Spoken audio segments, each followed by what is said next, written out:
आज हम आप लोगों के साथ सूजी से बनने वाली बहुत ही अच्छी नमकीन चूड़ा की रेसिपी शेयर कर रही हूँ, जिसे आप महीनों तक स्टोर करके रख सकते हैं। इसे बनाना बहुत ही आसान है।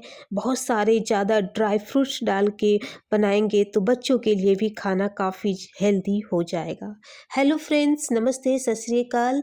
मैं रिंकी मदर किचन रेसिपी में आप सभी लोग का स्वागत है। तो चलते हैं इस रेसिपी को बनाने के लिए। तो हमने 2.5 कटोरी में पानी हम इसमें लेंगे। आप कटोरी या कोई भी मेजरमेंट के लिए आप कप भी यूज कर सकते हैं। तो इस तरह से मैंने 2.5 कटोरी पानी लिया इस तरह से, और मैं इसको गैस पे चढ़ा देती हूँ। और पानी में जब थोड़ी गर्म हो जाए तो मैं इसमें टेस्ट के अनुसार नमक डालूंगी और आधा चम्मच मैं अजवाइन क्रश करके डालूंगी, हाथों में क्रश करके, और मैं इसमें डाल दूंगी। ये बहुत ही फ़ायदेमंद होता है अजवाइन, जो हमारे डाइजेशन में बहुत ही लाभदायक होता है। और मैं बच्चों लोग के लिए बना रही हूँ तो मैं 2 चम्मच इसमें घी डालूंगी ताकि हेल्दी बने। इस तरह से 2 चम्मच मैंने इसमें घी डाला।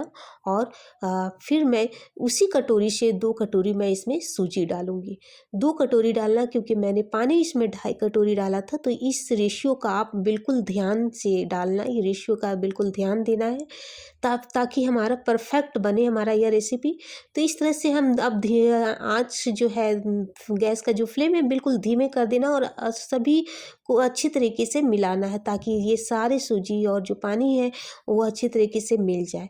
और अच्छी तरीके से मिलाना है, ये ध्यान रखना है कि गैस का फ्लेम कम हो। और मैं फिर अब इसको गैस बंद कर देती हूँ और 10 मिनट के लिए इसको रेस्ट करने के लिए छोड़ देती हूँ। फिर मैं एक पैन लेती हूँ, उसमें 2 चम्मच घी डालती हूँ। बहुत ही हेल्दी होगा इस तरह से रेसिपी बनाने से। फिर मैं मूंगफली में डालूंगी। आप क्वांटिटी कम या ज़्यादा कर सकते हो। इस तरह से मूंगफली में डाल करके इसको फ्राई करूँगी। और जब ये थोड़ी रोस्ट हो जाए, 50% जब रोस्ट हो जाए, फिर मैं इसमें मखाना डालूंगी। बच्चों लोग को बहुत ही पसंद आते हैं मखाना, तो इस तरह से आप मखाना को डाल दें। मखाना बहुत ही जल्दी रोस्ट हो जाते हैं, तो इस तरह से मैं रोस्ट कर लेती हूँ। और इस तरह से कंप्लीट हो गए हमारे। अब मैं इसको अलग बर्तन में ट्रांसफ़र कर देती हूँ। अब मैं इसमें ड्राई फ्रूट्स डालूँगी, ये जैसे बादाम और काजू। तो मैं इसको 2 पीसेस में काट करके सारे बादाम और काजू को मैं पीसेस करके रख लेती हूँ। ये बच्चे लोग के लिए बहुत ही फ़ायदेमंद होते हैं। जिनके बच्चे ड्राई फ्रूट्स खाना नहीं पसंद करते हैं, तो आप इस तरह का नमकीन बना करके उन्हें खिलाओ तो बहुत ही चाव से खाएंगे।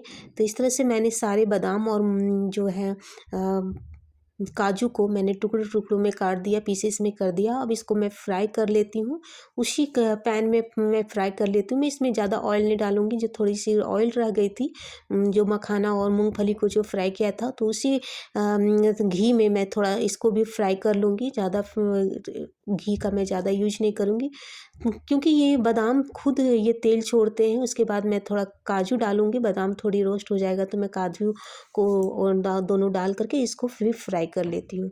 उसके बाद मैं किशमिश लास्ट में डालूंगी। ये बहुत ही जल्दी फ्राई हो जाते हैं, तो लास्ट में मैं किशमिश डाल के इसको अच्छी तरीके से रोस्ट कर लेती हूँ। बहुत ही अच्छी सौंधी सौंधी खुशबू आ रही है इससे। तो इस तरह से ये हमारी कंप्लीट हो गई है। अब मैं इसको भी उसी बर्तन में ट्रांसफ़र कर देती हूँ जिसमें मैंने मूंगफली और मखाना को डाला। फिर इसमें मैं 1 चम्मच काला नमक और सफ़ेद नमक, काली मिर्च, लाल मिर्च और चाट मसाला 2 चम्मच और हींग डाल करके इसको मैं अच्छी तरीके से मिलाऊंगी। बहुत ही अच्छी खुशबू आती है। इसको गरम गरम में ही मिलाने से हमारे जो मसाले इसमें चिपक जाते हैं। ये देखो बहुत ही अच्छी खुशबू आ रही है। अब मैं इसको किनारे कर देती हूँ और फिर मैं 2 उबला हुआ आलू को कद्दूकस करती हूँ। कद्दूकस करके इसलिए लेती हूँ क्योंकि ये हमारे इसमें लम्स ना आए, हाथों से मसलना नहीं है। इसे कद्दूकस करने का करके ही डालें तो बहुत ही हमारा जो रेसिपी वो परफेक्ट बनेगा। तो इस तरह से कद्दूकस करके हम तैयार कर लेते हैं। 2 आलू, अगर आपको इस 2 कटोरी सूजी डाला है तो आप 2 आलू आप डाल सकते हो।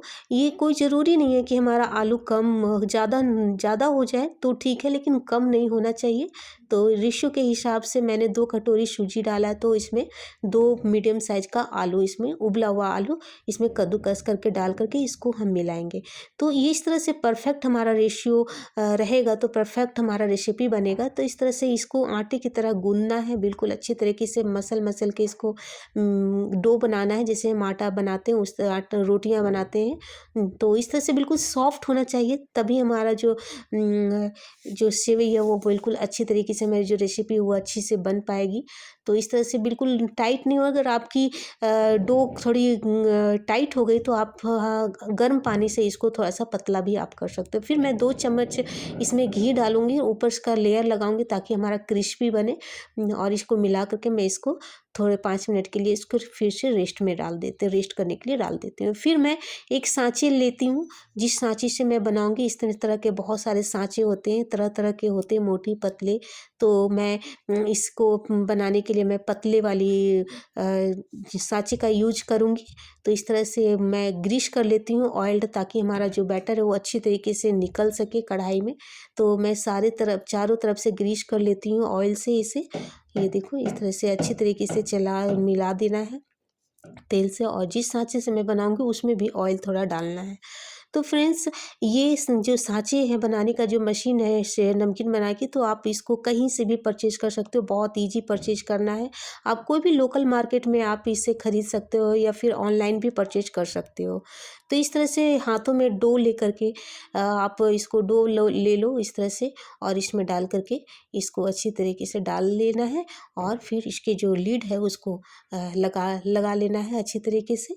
और मैं दिखाती हूँ जी कितने पतले-पतले इसके जो लेयर हैं वो निकलते हैं, बहुत ही पतले-पतले निकलते हैं। आप इस हो सकता है तो आप मोटे का भी यूज़ कर सकते हो, थोड़ी-सी मोटे का भी यूज़ कर सकते हो, लेकिन आप ये जो नमकीन बना रही हो, ये अगर पतले-पतले हों तो बहुत ही अच्छी रेसिपी, जो स्नैक्स हैं वो बहुत ही अच्छी बनते हैं।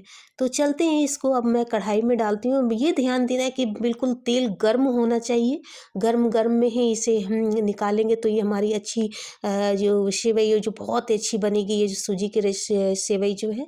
तो आप ध्यान दें कि थोड़ा-सा ऊपर से ही आप ये करें, नहीं तो आप जो तेल की जो गर्माहट है, वो हीट है, वो आपके हाथों को लग सकते हैं, जैसे मेरे हाथों को अभी लग रही है। तो मैंने थोड़ी-सी ही डाला और हाथ से फिर निकाल दिया। अब इसको फ्लेम बिल्कुल धीमे होना चाहिए, धीमे कर देना है, ताकि ये अच्छी तरीके से ये पके, बिल्कुल क्रिस्पी बने। बिल्कुल जब झाग इसके ख़त्म हो जाए तब फिर धीमे कर देना, जैसे मैंने अभी किया। ये बिल्कुल कंप्लीट हो गए हैं, बिल्कुल इसका कलर बिल्कुल चेंज हो गया है, आप देख पा रहे हैं ना, बिल्कुल चेंज हो गए। और इसे थोड़ा-सा गोल्डन ब्राउन हो जाए तब मैं इसको अलग जार में इसको निकाल दूँगी। ये देखो इस तरह से निकाल देने हैं। अब ये ध्यान देना है कि इसे टूटने से ये बहुत ही मुश्किल होते हैं इसको निकालना फिर। तो ये ध्यान देना है कि नहीं, ये टूटे नहीं। तो इस तरह से इसको निकाल करके हम उसी बर्तन में ट्रांसफ़र कर देते हैं, जिस बर्तन में मैंने मूँगफली और ये सब बादाम को फ्राई करके रखा था। फिर मैं एक और बैच बना करके मैं दिखाती हूँ। इस तरह से आप कंटिन्यू इस तरह से आप हाथों को ध्यान में रख कर के आप थोड़ा-सा हाइट में ये करें, ताकि आपके हाथ को नुकसान ना हो। हमारे हाथ अभी तो बहुत जल रहे हैं, लेकिन बस हो गए हैं। अब इस चीज़ का ध्यान रखना, थोड़ा-सा ऊँचा में करके ही आप इसको डालें, और फिर धीमे कर देना है फ्लेम। जब झाग ख़त्म हो जाए तब ये फ्लेम धीमे कर देना, और गोल्डन ब्राउन तक इसको फ्राई करना है। ये देखो ये बिल्कुल कंप्लीट हो गए हैं। अब मैं इसको सारे को निकाल लेती हूँ। इसी तरह से सारे बैचेज़ को कंप्लीट कर लेने हैं। सारे बैचेज़ को कंप्लीट करके उसी बर्तन में इसको ट्रांसफ़र कर देना है, जिस बर्तन में हमने ड्राई फ्रूट्स को फ्राई करके रखा था। तो फ्रेंड्स, ये बिल्कुल हमारी कंप्लीट हो गई है, हमारे सारे बैचेज़ कंप्लीट हो गए हैं। अब मैं कड़ी पत्ता मैं भूल गई थी इसमें रोस्ट करना, तो उसी तेल में मैं इसको थोड़ा-सा फ्राई कर लेती हूँ। आप इसको पहले भी आप फ्राई करके कर सकते हैं, तो मतलब कि मैं भूल गई थी कड़ी पत्ता को फ्राई करना, तो मैं इस तरह से फ्राई करके अब मैं इसमें ट्रांसफ़र कर देती हूँ उसमें। और जो जो तिनके हैं, अब मैं इसके पत्ते अलग कर देती हूँ, तिनके को अलग कर लेती हूँ। इस तरह से बहुत ही अच्छी सौंधी-सौंधी खुशबू आती है। आप हो सकता है तो इसकी क्वांटिटी आप कम भी कर सकते हो, ज़्यादा भी कर सकते हो। तो इसके फ्लेवर मुझे बहुत ही अच्छे लगते हैं, बच्चे लोग को भी बहुत पसंद आते हैं। तो इस तरह से सभी तुम सेवई को मैं हाथों से के हेल्प से मैं थोड़े छोटे-छोटे कर देती हूँ। तो इस तरह से आप कंप्लीट करके आप इसको कंप्लीट कर लो। तो फ्रेंड्स, हाँ, यहाँ मैं आप लोग को याद दिला देती हूँ कि मेरी ये रेसिपी आप लोगों को अगर अच्छी लगती है तो मेरे चैनल पे आप जा कर के कमेंट बॉक्स पे ज़रूर बताएं हमें।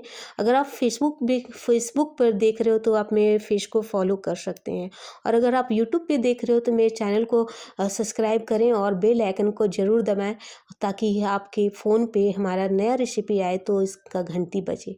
तो फ्रेंड्स, अब मैं इसको इस तरह से जार में डाल करके, एयर कंटेनर जार में डाल करके आप इसको अच्छी तरीके से रख सकते हैं। आप महीनों इसको यूज कर सकते हो और बच्चे बहुत इंटरेस्ट के साथ खाएंगे, बहुत ही चाव के साथ खाएंगे।